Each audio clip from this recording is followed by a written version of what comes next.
오늘은. 네. 예.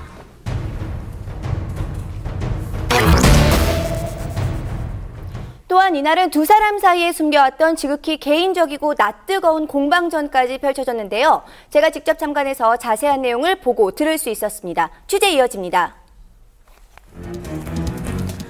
결혼 2년 만에 파경을 맞은 류시원 부부. 영원히 내 편일 것 같았던 두 사람이 가장 큰 상처를 주는 적이 되어 다시 만났습니다.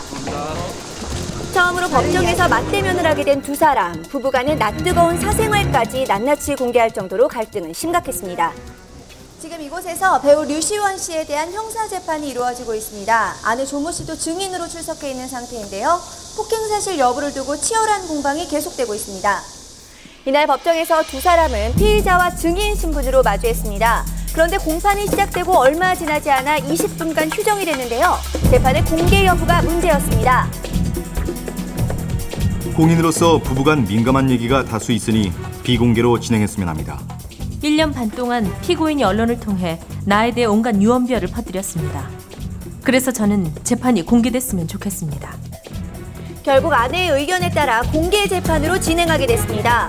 먼저 류시원의 폭언과 폭행 여부에 대한 내용이 거론되는데요. 남편은 평소에도 폭력 성향이 있었고 습관적으로 욕설을 자주 했습니다. 그날도 나에게 폭언을 하며 뺨과 머리를 쳤습니다.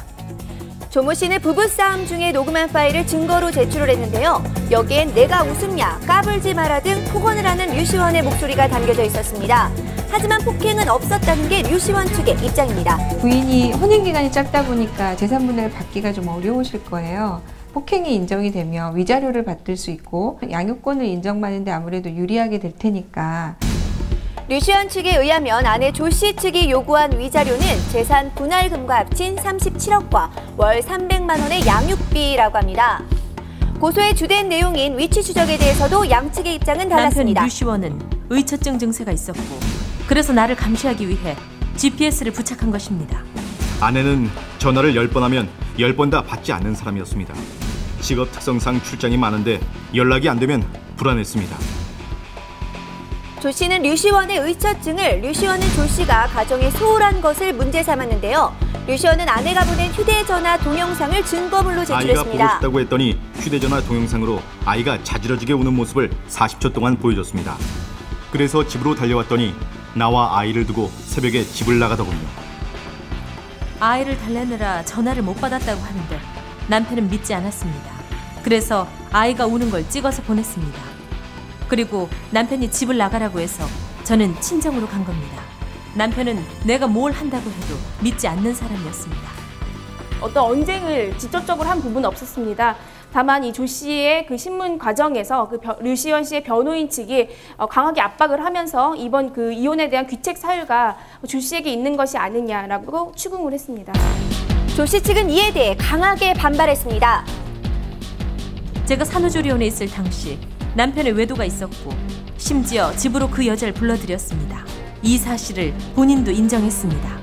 아내는 내 휴대전화에 있는 친한 동료들과의 투샷 사진을 보고 그 모든 여자와 외도를 했다고 생각했습니다. 아내는 나 몰래 내가 통화하거나 대화하는 내용을 100여 차례나 녹음해왔습니다.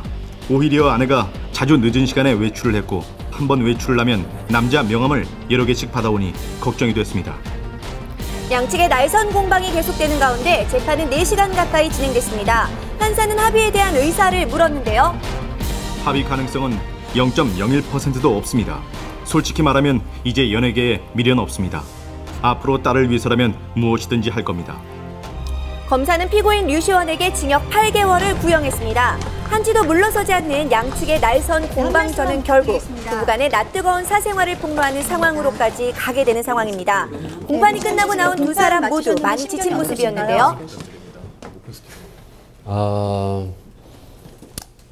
뭐 하고 싶은 얘기를 100% 다 하진 못했지만 예, 그래도 제 소신껏 성실하게 임했고요. 아마 판결에서 제 진심이 통했기를 진심으로 바라겠습니다. 네. 어떤 재판 과정 속에서 어떤 증언들이 오고 갔는지.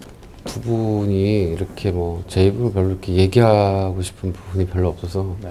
예, 어찌됐든 하고 싶은 얘기 너무 많지만 자제하고 있고 굉장히 힘들지만 버티고 있으니까요. 결과 나올 때까지는 좀 우리 언론 기자님들도 조금 자제를 좀 해주셨으면 좋겠습니다. 저의 딸과 제 가족.